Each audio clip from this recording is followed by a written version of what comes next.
Assalomu alaykum. Dasturlash fanimizga xush kelibsiz. Bugun sizlar bilan C# tilida amallar mavzusini ko'rib chiqamiz. Demak, bugun mavzu doiramizda C# da arifmetik va mantiq amallar, operantlar turlari va kiritish chiqarish konsol oynasini ko'rib chiqar ekanmiz. Demak, C# tilida arifmetik amallar bu bir nechta operant yoki operatorlar ustida operatsiyalar bajarish uchun ishlatiladi. Masalan, sonlarni qo'shish, so'zlarni qo'shish kabi amallarni bajarish uchun ishlatilar ekan. Mana bizlarda har doim birinchi ko'rib o'tayotganimiz ikki sonni qo'shish jarayoni. Mana bu yerda ikkita sonni qo'shish int x teng 10 ga. Mana bu yerda x'imiz butun tipda e'lon qilinadi va unga 10 ta'minlanyapti. Va x bilan 12 ni qo'shganimizda z ga ta'minlayotgan ekanmiz. Va natija 22 z ga yozilar ekan. Demak, ikki sonni ayirish ham mana bu yerda ikkalasini o'rtasiga ayruv belgisini qo'ysak, demak, ayirish operatsiyasini bajargan bo'lar ekanmiz. Undan keyin ikki sonni ko'paytirish esa mana bu sonlarimizda e'lon qilingan sonlarni o'rtasiga ko'paytirish yulduzcha belgisini qo'ysak, bu ko'paytirish, ya'ni x ta o'rniga 10 keladi va o'sha 10 5 ga ko'paytiriladi, natija z ga ta'minlanadi va 50 natija. Ikki sonni bo'lish esa mana bu yerda ikki sonni x ta o'rniga 10 keladi, 10 ni 5 ga bo'lsak 2, natija z ga ta'minlar ekan. Endigi holatda mana bu yerda butun turda e'lon qildik. Pastda double turidagi e'lon qilganlarimizda double natija ham o'zgaruvchilar e'lon qilinganda haqiqiy son bersak, natija ham haqiqiy sonda chiqadi. Agarda biz 10 ga o'zgaruvchimiz 10 ga teng, b o'zgaruvchimiz esa 3 ga teng. Mana shu holatda 10 ga 3 ta bo'lsak, natija 3,3 chiqadi.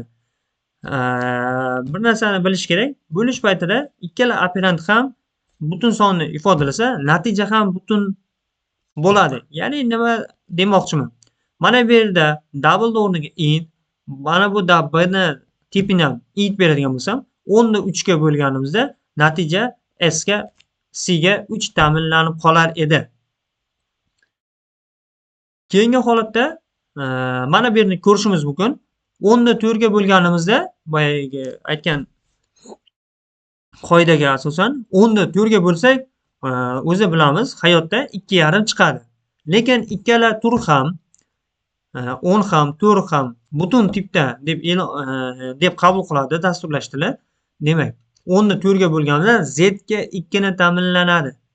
Sababi bu ikkalasi ham butun bo'lgani uchun.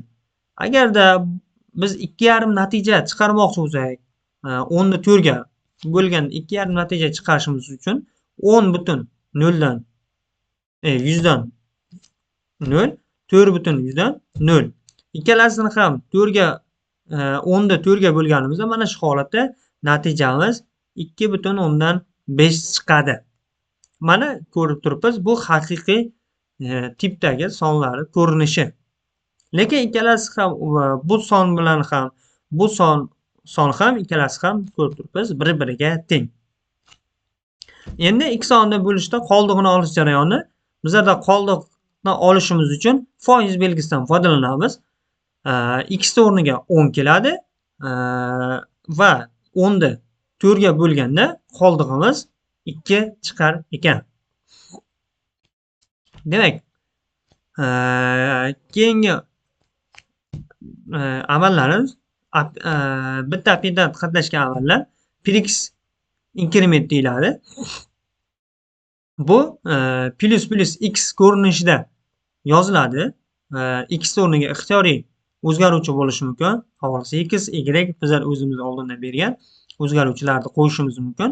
Demak, x bo'yicha ishlaydigan bo'lsak, avval x o'zgaruvchining qiymati 1 ga oshiriladi, so'ngra operatsiya natijasi uning qiymatiga qaytariladi. Ya'ni bu nima degani? X ga bosh holatda mana bu yerda ko'rib turibmiz, x1 ga 5 ta'minlangan bo'lsa, Mana bu yerda z ga 6 yozilar ekan. Ya'ni o'zini qiymatini nima qilar ekan? Qiymatini bittaga oshirilar ekan. Bu yerda dastur natijasi va dastur ko'rsatilgan. Postfix esa bu x plus plus bu avval o'zgaruvchining qiymati operatsiya natijasiga qaytariladi, so'ngra unga 1 qo'shiladi. Ya'ni bu holatda x2 ga 5 ta'minlanayotgan bo'lsa, x2 qiymatini postfix inkrement qiladigan bo'lsak, z ga birinchi holatda 5 ta'minlanadi. Agar x da yana ekranga qaytarib chiqarmoqchi bo'lsak, 6 natija ekranga chiqarishimiz mumkin. Mana bu yerda esa ikkalasi ham nima bo'layotgandi? Qiymatini o'sha zahoti bittaga oshirayotgan ekan. Demak, bularni tushunishimiz mumkin. Inkrement amallari bu qiymatni bittaga oshirish. Mana bu yerda dastur kodini ko'rishingiz mumkin.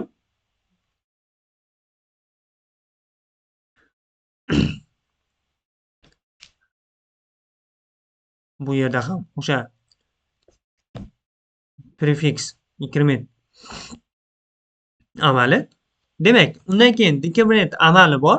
Endi bu qiymatini bittaga kamaytirish deyiladi.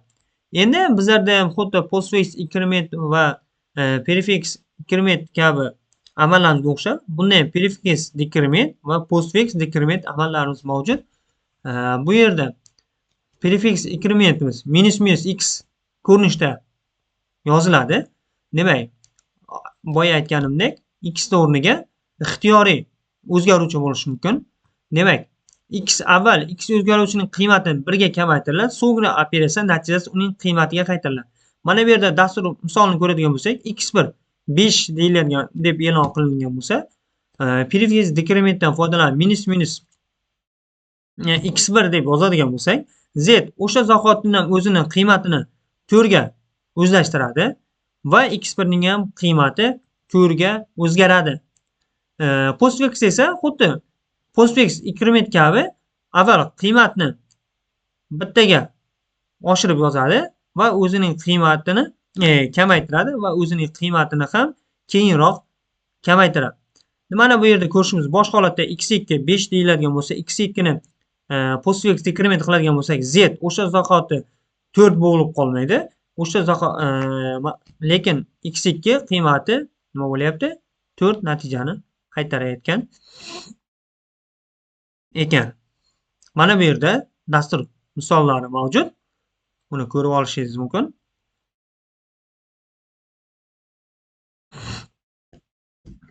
Demak, endi qavslar. Demak, qavslar amallar tartibini o'zgartirish uchun ishlatiladi. Bilamiz, arifmetik misollar ishlaganimizda, oddiy matematik misollarda ham qavslar har doim amallarning ustunligini belgilash, amallar tartibini belgilash uchun bizlarga xizmat qiladi. Demak, bu yerda biz 3 ta operatsiya bilan ish yuritmayotgan bo'lsak, kamayish, mana bu yerda ko'ryapmiz, kamayish, ayirish va ko'paytirish. Postfix decrementdan foydalanyapmiz. Ya'ni birinchisi qiymat bittaga kamayadi. Keyingi holatda b a ga ko'paytiriladi va s dan kamaygan qiymatdan ikkalasining ko'paytmasi demak ayriladi. Mana natijamizni, dastur natijamizni ko'rishimiz mumkin. Bu boshqa misol. Bu yerda 3 ta o'zgaruvchi bor. A 3 ga teng, B 5 ga teng, C 40 ga teng. Endiga mana shu holatda qavslarning ustuvorligini ko'ryapmiz. Birinchi holatda B o'zining qiymatini bittaga kamaytiradi. Bu yerda 4, bosh holatda 5 edi. B 4. Endi S dan 4 ayirsak 36. 36 ga 3 ta ko'paytiramiz. 36 ga 3 ta ko'paytirsak 108 degan natija chiqish kerak. Mana qiymatlarni ko'ryapmiz. S 3 ga teng, B 4 ga teng, S 40 ga teng, D 108 ga teng bo'lib qolyapti.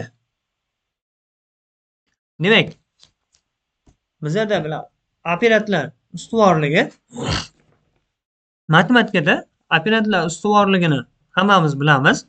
Birinchi ko'paytirish, bo'lish